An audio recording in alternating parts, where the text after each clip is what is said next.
4 वर्षाच्या चिमुरडीवर भोरमध्ये 65 वर्षाच्या इसमाने अत्याचार करून तिला मारून टाकले। बातमी ऐकून डोकं सुन्न झालं।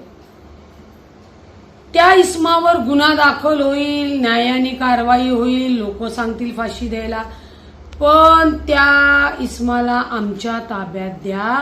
त्या 65 वर्ष असलेल्या आरोपीचं पहिलं लिंग कापलं पाहिजे। 4 वर्षाच्या मुलीवर अत्याचार करायला जर ही माणसं धजवत घाबरत नसतील, हिम्मत वाढत असेल त्यांची, तर मला वाटतं ही विकृती खरंच ठेचणं गरजेचं आहे। कायद्याने काय न्याय मिळेल, फास्ट ट्रॅकवर चालेल, हाही विचार आता मनामध्ये नाहीये।